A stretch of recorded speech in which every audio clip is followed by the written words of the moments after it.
సకల ఆశీర్వాదములకు కారణభూతుడు అయిన మమ్మల్ని కన్న మా ప్రియ పరలోకపు తండ్రి, మహోన్నతుడా, మహాగణుడా, మహాశక్తి సంపన్నుడా, మీ ఘనమైన నామమునకు, శ్రేష్టమైన నామమునకు, శక్తి కలిగిన నామమునకు ప్రభు అయిన యేసుక్రీస్తు వారి పేరిట స్తుతులు స్తోత్రములు చెల్లిస్తున్నాం. ఆయన తండ్రి, మమ్ములను మా కుటుంబాలను కాచి కాపాడి సజీవులుగా ఉంచి ఈ సాయంకాలం వేళ మీ సన్నిధికి చేర్చి మీ పరిశుద్ధ గ్రంథంలో నుండి తండ్రి విలువైన మాటలను, అమూల్యమైన మాటలను మేమందరం కూడా నేర్చుకోవటానికి, ఆ మాటల ప్రకారంగా బ్రతకటానికి మీరు మాకు ఇచ్చినటువంటి గొప్ప అవకాశమును బట్టి, ధన్యతను బట్టి క్రీస్తు వారి పేరిట స్తుతులు స్తోత్రములు చెల్లిస్తున్నాం. ఆయన మీ దాసుడునైన నేను మీ పక్షముగా నిలబడి తండ్రి మీ గ్రంథంలో నుండి మీ మాటలను మీ పిల్లలకు ఉపదేశించడానికి సిద్ధపడుతూ ఉండగా చెప్పగలిగే మంచి సంయోచితమైన జ్ఞానమును మీ ఆత్మ సహాయమును నాకు అందించండి.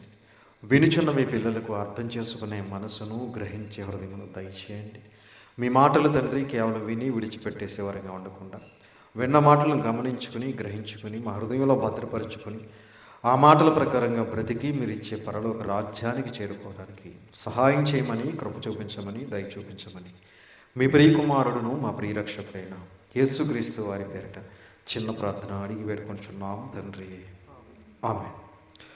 కూడి వచ్చినటువంటి సహోదరి సహోదరులందరికీ కూడా మన ప్రభువును రక్షకుడైన యేసుక్రీస్తు వారి పేరిట హృదయపూర్వకమైన వందనములు తెలియజేస్తున్నాను. అంత బాగున్నారు కదండి.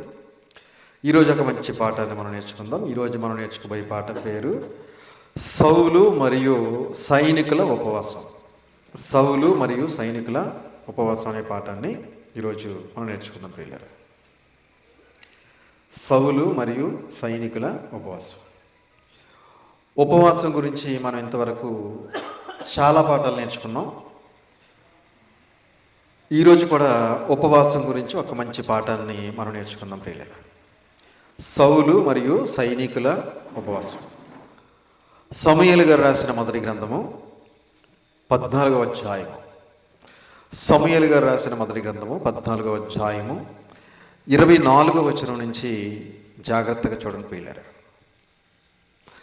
సమూయేలు గారు రాసినటువంటి మొదటి గ్రంథము 14వ అధ్యాయము 24వ వచనం నుంచి జాగ్రత్తగా మనం చూడగలిగితే, నేను నా శత్రువుల మీద పగ తీర్చుకొనక మునుపు సాయంత్రము కాకమునుపు భోజనము చేయువాడు శపింపబడును అని సౌలు జనుల చేత ప్రమాణము చేయించెను. సౌలు గారి మనందరికీ తెలుసు కదండి, ఇశ్రాయేలీయులకు మొట్టమొదటి రాజుగారు. ఈయన తన దగ్గర ఉన్నటువంటి సైన్యంతో ఒక ప్రమాణం చేయిస్తున్నాడు. ఏంటా ప్రమాణం అంటే, మరలా నేను నా శత్రువుల మీద పగ తీర్చుకొనక మునుపు సాయంత్రము కాకమునుపు భోజనము చేయవాడు శపింపబడును అని సౌలు తన జనుల చేత ప్రమాణము చేయించాను. అంటే నా శత్రువుల మీద నేనేం చేయాలి? పగ తీర్చుకోవాలి. పగ తీర్చుకునే వరకు కూడా ఈ సైనికులలో ఎవ్వరూ కూడా ఏం చేయకూడదు? భోజనం చేయకూడదు. అంటే ఉపవాసం ఉండాలన్నమాట. ఏమండి, సాయంకాలం వరకు కూడా ఎవ్వరూ కూడా ఏ విధమైనటువంటి ఆహారాన్ని ముట్టకూడదు. మనందరం ఉపవాసం ఉండాలి అని ఒక ఆజ్ఞ జారీ చేశారు. అందువలన జనులు ఏమీ తినకుండిరి. జనులందరూ ఒక అడవిలోనికి రాగా అక్కడ నేల మీద తేనె కనబడిను. జనులందరూ కూడా ఎక్కడికి వచ్చారట? ఒక అడవిలోకి వచ్చారట. అంటే యుద్ధానికి వెళుతున్నారు వీళ్ళు. ఎవరి మీదకి? ఫిలిష్తీయుల మీదకి. ఫిలిష్తీయుల మీద యుద్ధానికి వెళుతూ వెళుతూ అడవిలోకి వచ్చేసరికి అక్కడ ఏం కనబడిందట? ఎక్కడ? నేల మీద తేనె కనబడిందట. ప్రియమైన దేవుని వల్ల తేనె ఎంత అద్భుతంగా ఉందో చూడగలిగితే కింద చెప్తున్నాడు చూడండి. జనులు ఆ అడవిని జొరగా తేనె కాలువ కట్టి ఉండెను. తేనె కాలువ కట్టి ఉండెను. ప్రియమైన దేవుని పిల్లరా, కాలువ కట్టడం అంటే ఒక కాలువలో నీరు ఎలాగైతే ప్రవహిస్తుందో అలా ఉందంట తేనె అక్కడ అడవిలో. ప్రియమైన దేవుని పిల్లరా, సాధారణంగా తేనె నేల మీద ఎప్పుడు ఉండదు, ఉంటుందండి? తేనె ఎప్పుడు చెట్ల మీద ఉంటుంది. కానీ ఇక్కడ ఎక్కడుంది? నేల మీద ఉందట. ఏమండి ప్రియమైన దేవుని పిల్లలారా, అంటే సౌలు గారు ఎవ్వరూ కూడా ఏ విధమైనటువంటి ఆహారమును ముట్టకూడదని ఒక ప్రమాణం చేయించాడు. ఇప్పుడు జనులు ఆ ప్రమాణమును జ్ఞాపకం చేసుకుని ఏం చేశారట? కింద చెప్పాడు చూడండి. గాని జనులు తాము చేసిన ప్రమాణమునకు భయపడి ఒకడును చెయ్యి నోట పెట్టలేదు. ప్రమాణం చేసేసారు వీళ్ళందరూ కూడా. ఏమని? ఏమండి, సాయంకాలం వరకు మేమెవ్వరము కూడా ఏ విధమైన ఆహారమును నోటి ముట్టము అని ప్రమాణం చేశారు. కనుక వారు చేసినటువంటి ప్రమాణమునకు భయపడి ఏం చేశారట? ఎవ్వడో కూడా, తేనె కళ్ళ ముందే ఉంది, కాలువ కట్టి ఉంది, అందుబాటులో ఉంది, ఇక్కడ చూస్తే ఆకలిగా ఉంది, కానీ ఎవరు కూడా ముట్టుకోలేదట. అయితే యోనాతాను తన తండ్రి జనుల చేత చేయించిన ప్రమాణము వినలేదు. ఏమండి, ఒక వ్యక్తి సౌలు గారు చేయించినటువంటి ప్రమాణమును వినలేదట. ఎవరైనా? యోనాతాను. ఏమవుతాడు? సౌలు గారికి కుమారుడు. ఏమండి, తన తండ్రి అయినటువంటి సౌలు గారు చేయించినటువంటి ప్రమాణం ఈయన వినలేదు. ఈయన లేడప్పుడు. ఏమండి, వినలేదు కాబట్టి ఏం చేశాడు చూడండి. కనుక తన చేతి కర్ర చాపి దాని కొనను తేనె పట్టులో ముంచి తన చెయ్యి నోటిలో పెట్టుకొనగా అతని కన్నులు ప్రకాశించెను. ఏం చేశాడట? తన చేతి కర్ర చాపి ఆ తేనె పట్టులో ముంచి ఏం చేశాడట? తన చెయ్యి నోట్లో పెట్టుకోగానే తన కన్నులు ప్రకాశించాయట. ఏమండి, అంటే అప్పటి వరకు ఆకలితో ఉన్నాడు కదా. ఎప్పుడైతే ఆ తేనె నోట్లో పెట్టుకున్నట్టు చాలా మధురంగా అనిపించింది, వెంటనే అతని కన్నులు ప్రకాశించాయట. అప్పుడు ఒకడు వచ్చి ఏం చెప్తున్నాడు చూడండి. జనులలో ఒకడు, నీ తండ్రి జనుల చేత ప్రమాణము చేయించి ఈ దినమున ఆహారము పుచ్చుకునేవాడు శపింపబడునని ఖండితముగా ఆజ్ఞాపించి ఉన్నాడు. ఏమండి, నీ తండ్రి ఏం చేశాడో తెలుసా నీకు? ఏమండి, ఈ దినమున ఎవరైతే ఆహారము పుచ్చుకుంటారో వారు శపించబడిన వాడు అని ఒక ప్రమాణం చేయించాడు అని ఒక జనుల నుంచి ఒకడు వచ్చి యోనాతానుకి చెప్పాడు. అప్పుడు యోనాతాను గారు ఏమంటున్నారు చూడండి. అందుచేతనే జనులు బహు బడలి ఉన్నారని చెప్పాను. అందుకు యోనాతాను, అందుచేత నా తండ్రి జనులను కష్టపెట్టిన వాడాయను. నా తండ్రి ఏం చేశాడు? జనులను కష్టపెట్టాడు. ఏమండి ప్రియమైన దేవుని వాళ్ళరా, ఇక్కడ మనం బాగా ఆలోచించగలిగితే వీళ్ళందరూ ఎక్కడికి వెళ్తున్నారు? వివాహానికి కాదు. ఏమండి, ఎక్కడికి వెళ్తున్నారు? యుద్ధానికి వెళ్తున్నారు. యుద్ధానికి వెళ్ళేవాడు ఆహారం తీసుకోవాలా, ఆహారం మానేయాలా? ఏమండి, ఆహారం తీసుకుని బలంగా ఉంటే యుద్ధం చేయగలుగుతాడు. ఆహారం తీసుకోకపోతే బలహీనుడిగా మారి యుద్ధం చేయలేడు. కనుక ఇక్కడ యోనాతాను గారు అంటున్నారు, నా తండ్రి ఏం చేశాడు? జనులను కష్టపెట్టిన వాడాయను. కష్టపెట్టాడు. ఎందుకంటే వాళ్ళందరూ జనులు ఏమైపోయారట? బడలిన వారాయను అనే పదం రాయబడింది చూడండి. అంటే అందరూ వీక్ అయిపోయారు అనమాట. ప్రియమైన దేవుని వాళ్ళరా, యుద్ధానికి వెళ్ళేవాడు బలంగా ఉండాలి, బలమైన ఆహారం తీసుకుని వెళ్ళాలి. ఆకలితో వెళితే యుద్ధాన్ని చేయలేరు. ప్రియమైన దేవుని పిల్లరా, ఇక్కడ సౌలు గారు ఏం చేశారంటే తన సైన్యాన్ని ఉపవాసం పేరుతో కష్టపెట్టాడు. ఏం పెట్టాడు? కష్టపెట్టి. ఈరోజు కూడా చాలామంది పాస్టర్స్ విశ్వాసుల్ని ఉపవాసాల పేరుతో కష్టపెడతా ఉంటారు. తెలుసా మీకు? ఏం తినకుండా వచ్చేయాలి మీరు అంటాడు. అంతే, ఏం తినకుండా రావాలి. నీళ్లు కూడా తాగకూడదు.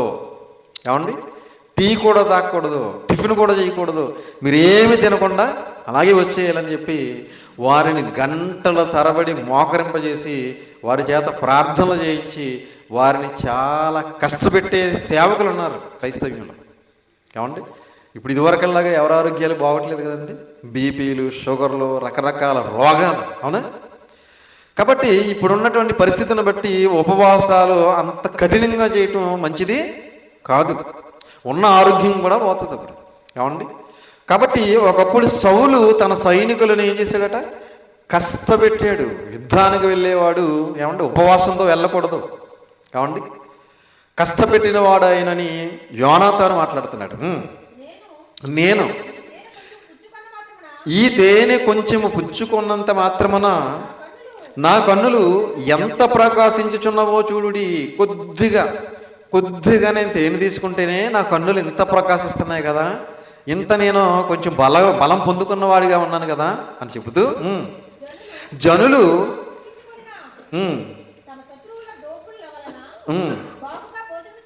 బాగుగా భోజనం చేసిన ఎడల వారు ఫిలిష్తీయులను మరీ అధికముగా హతము చేసి ఉందురనను. వీళ్ళు బాగా భోజనం చేసి ఉంటే ఫిలిష్తీయులను బాగా హతము చేసి ఉండేవారు కదా. నేను కొంచెం తేనె తీసుకుంటేనే నాకు ఎంత బలం వచ్చింది కదా. వీళ్ళు బాగా భోజనం చేస్తుంటే ఫిలిష్తీయుల మీదకి ఇంకా బలంగా యుద్ధం చేసేవారు, బలంగా అనేక మందిని హతం చేసేవారు కదా అని చెప్పి ఎవరు మాట్లాడుతున్నారు? యోనాతాను గారు మాట్లాడుతున్నారు. ఆ దినమున జనులు ఫిలిష్తీయులను మిక్మషు నుండి అయ్యాలోని వరకు హతము చేయగా జనులు బహుబడలేకనుందిరి. మొత్తానికి మిక్మషు అనే ప్రాంతం నుంచి అయ్యాలోను లోయ వరకు ఏం చేశారట?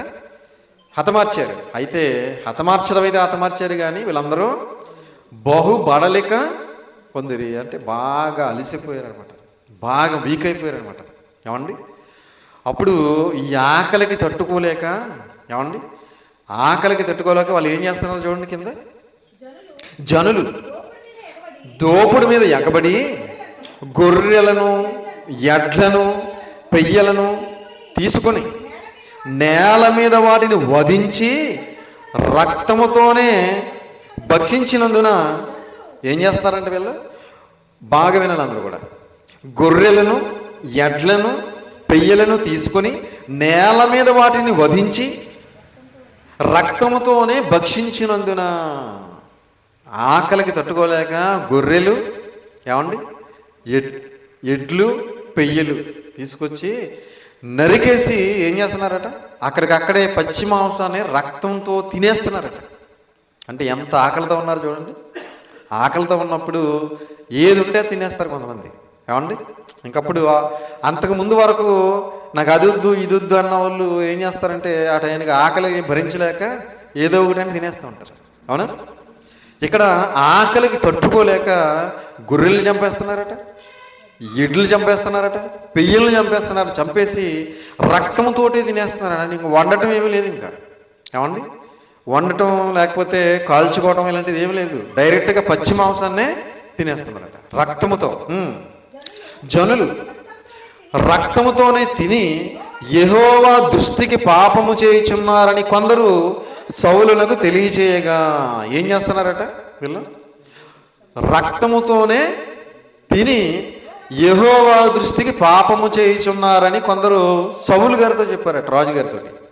ఏమండి? అంటే రక్తముతో మాంసం తినటం దేవుని దృష్టికి పాపమా? ఏమండి?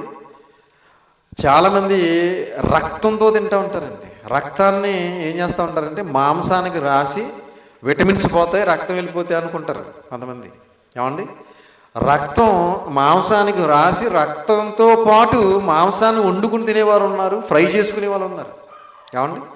ఇక్కడ కొంతమంది జనులు సౌలు గారి దగ్గరికి వెళ్ళి అంటున్నారు, ఇదిగో జనులు ఏం చేస్తున్నారంటే రక్తముతోనే మాంసము తిని యెహోవా దృష్టికి పాపం చేయుచున్నారనగా అతడు మీరు విశ్వాసఘాతుకులైతిరి, పెద్ద రాయి ఒకటి నేడు నా దగ్గరకు దొర్లించి తెండని చెప్పి మీరు అక్కడక్కడికి జనుల మధ్యకు పోయి అందరూ తమ ఎద్దులను తమ గొర్రెలను నా యొద్దకు తీసుకుని వచ్చి ఇక్కడ వధించి భక్షించవలెను. రక్తముతో మాంసము తిని యెహోవా దృష్టికి పాపము చేయకుడని వారితో చెప్పుడని కొందరిని పంపెను. అంటే రక్తముతో మాంసం తినటం అనేది దేవుని దృష్టికి పాపం కాబట్టి అందుకే లేవియకాండం 17వ అధ్యాయంలో ఒక అద్భుతమైన మాట మోషే గారి ద్వారా తెలియజేశాడు దేవుడు. ఒకసారి అది చూసి ఇక్కడ వద్దాం. లేవియకాండము 17వ అధ్యాయం 11, 12 వచనాలు చూడండి ఒకసారి. లేవియకాండము 17వ అధ్యాయం 11, 12 వచనాలు. రక్తము దేహమునకు ప్రాణము, రక్తము దేహమునకు ప్రాణము, మీ నిమిత్తము ప్రాయశ్చిత్తము చేయనట్లు బలిపీఠము మీద ఒలికించుటకై దానిని మీకు ఇచ్చి తిని. రక్తము దానిలోనున్న ప్రాణమును బట్టి ప్రాయశ్చిత్తము చేయను. కాబట్టి మీలో ఎవడును రక్తము తినకూడదనియు, మీలో నివసించు ఏ పరదేశియు రక్తము తినకూడదనియు నేను ఇశ్రాయేలీయులకు ఆజ్ఞాపించి తిని. ఇదొక ఆజ్ఞ. రక్తం తినకూడదు, ఇశ్రాయేలీయులు తినకూడదు, ఇశ్రాయేలీలో ఉన్న ఏ పరదేశీ కూడా రక్తం అనేది తినకూడదు. ఎందుకంటే రక్తము దేహమునకు ప్రాణము. అంటే రక్తంలో ఏముందంటే ప్రాణం ఉంది అని చెప్తున్నాడు ప్రియమైన దేవుని వల్ల. కనుక ఇదొక ఆజ్ఞగా ఇవ్వబడినప్పటికీ వాళ్ళు ఏం చేశారంటే ఇశ్రాయేలీయులు కాబట్టి ఆకలికి తట్టుకోలేక గొర్రెలు, ఎడ్లు, పెయ్యలు చంపేసి రక్తంతో ఆ మాంసాన్ని తినేశారు. ఇక్కడ మనం బాగా ఆలోచించగలగాలి. ఏంటంటే సౌలు గారు చేసినటువంటి ఈ ఉపవాసం వలన అనేక మంది ఆజ్ఞను అతిక్రమించి పాపం చేసే పరిస్థితి ఇక్కడ ఏర్పడింది. అవునా? అంటే మనం చేసే ఉపవాసం దేవునికి అనుకూలంగా ఉండాలి తప్ప ప్రతికూలంగా ఉండకూడదు. ఒక ఉపవాసమే కాదు, మనం ఏది చేసినా కూడా అది దేవుని వాక్యానికి వ్యతిరేకంగా ఉండకూడదు. అర్థమవుతుందండి? ఇక్కడ సౌలు గారు ఏదో పెద్ద గొప్పగా మనం ఫిలిస్తీయుల మీద మరి మన పగ తీర్చుకునే వరకు కూడా ఎవ్వరో కూడా ఏమీ తినకూడదని వాళ్ళందరి చేత ఒక ప్రమాణం ఏం చేశాడు. ఇదిగో వాళ్ళందరూ కూడా దేవుని దృష్టికి పాపం చేయటానికి కారణమయ్యాడు. అవునా? కాబట్టి మనం ఏదైనా ఒకటి చేసేటప్పుడు అది దేవుని దృష్టికి అది అనుకూలమా ప్రతికూలమా అనేది ఆలోచించాలి. అది వాక్యానుసారమా వాక్యానికి విరుద్ధమా అనేది ఆలోచించరండి. వీళ్ళకి నచ్చిందంటే చేసేస్తూ ఉంటారు. ప్రియమైన దేవుని పిల్లల, మనకు నచ్చింది మనం చేయటం కాదు, మనం చేసేది ఎవరికి నచ్చాలి? దేవునికి నచ్చాలి. ఏమండి? అప్పుడు ఏం జరిగిందో చూడండి. కాబట్టి జనులందరూ ఆ రాత్రి తమ తమ ఎద్దులను తీసుకుని వచ్చి అక్కడ వధించిరి. మరియు సౌలు యెహోవాకు ఒక బలిపీఠమును కట్టించెను. యెహోవాకు అతడు కట్టించిన మొదటి బలిపీఠం ఇదే. ఒక బలిపీఠం కట్టించాడంట సౌలు గారు.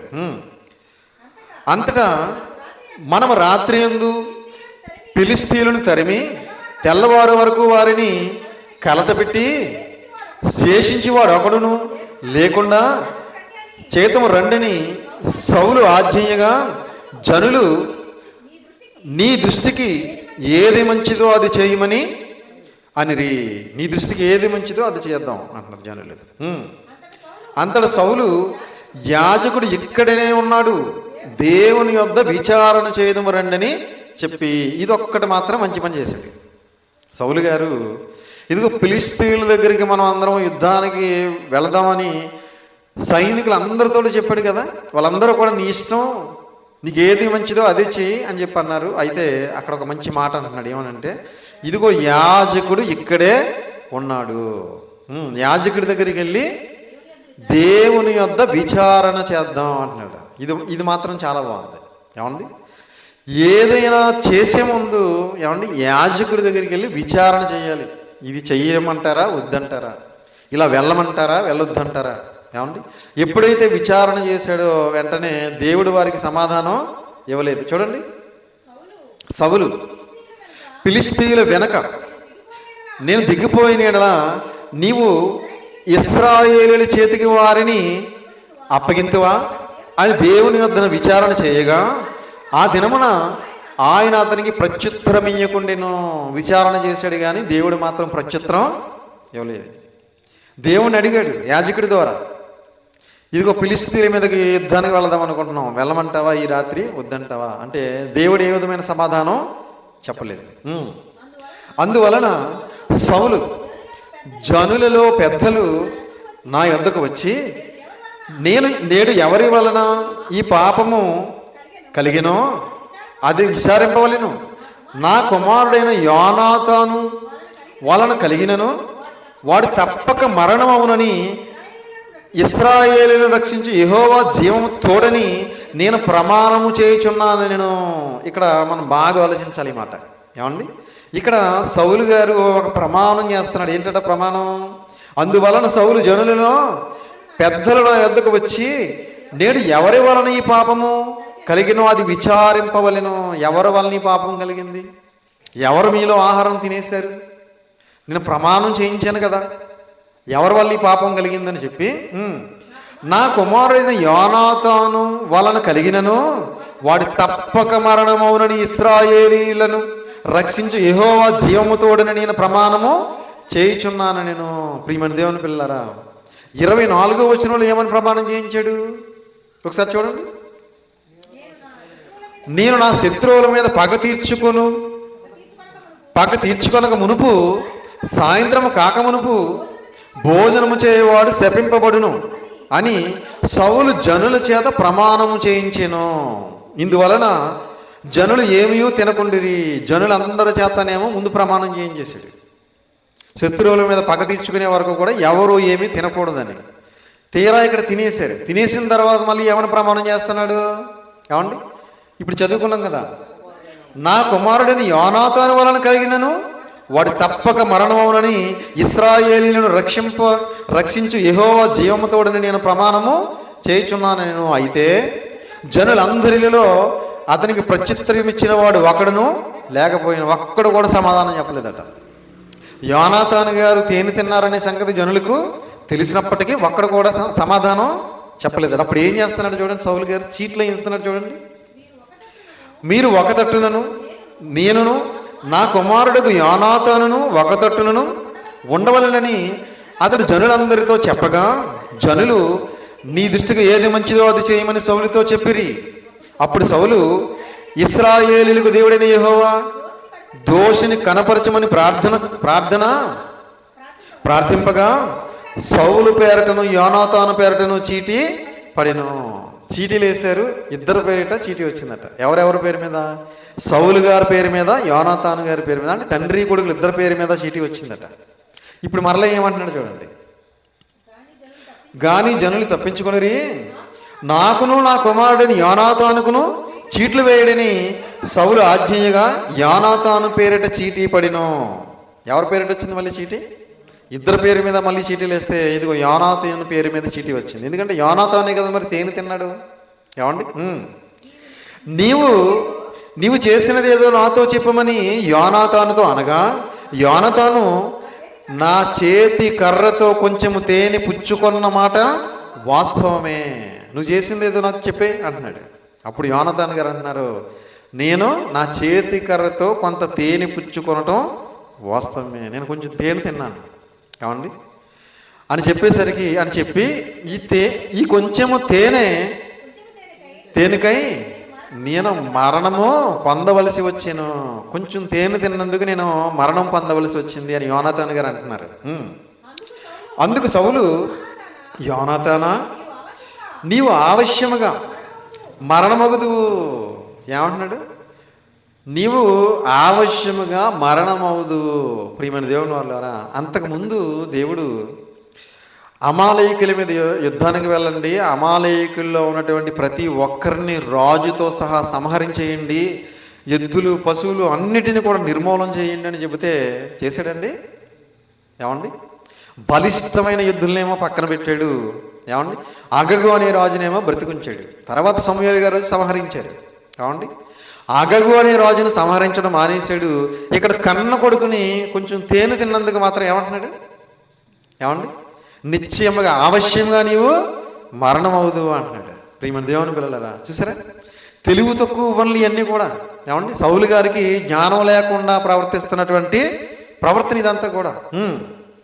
అప్పుడు ఏం జరిగిందో చూడండి, నేను ఒప్పుకొనని ఎడల దేవుడు నాకు గొప్ప అపాయము చేయునుగాక. నిన్ను ఒకవేళ నేను మరణించకుండా నిన్ను ఒకవేళ బ్రతికుంచితే దేవుని వల్ల నాకు గొప్ప అపాయము వస్తుంది అన్నాడు. అంటే తేనె తిన్నందుకు కన్న కొడుకును కూడా కడ తీర్చడానికి వెనకాటలేదు. ఏమండి ప్రియమైన దేవుని పిల్లలు, అప్పుడు జనులు ఏం చేస్తున్నారు చూడండి. అయితే జనులు సౌలుతో ఇశ్రాయేలులకు ఇంత గొప్ప రక్షణ కలుగజేసిన యోనాతాను మరణమవునా? ఇంత గొప్ప రక్షణ ఈరోజు మనకి ఎవరి ద్వారా వచ్చింది? సౌలు ద్వారా కాదు, యోనాతాను ద్వారానే వచ్చింది.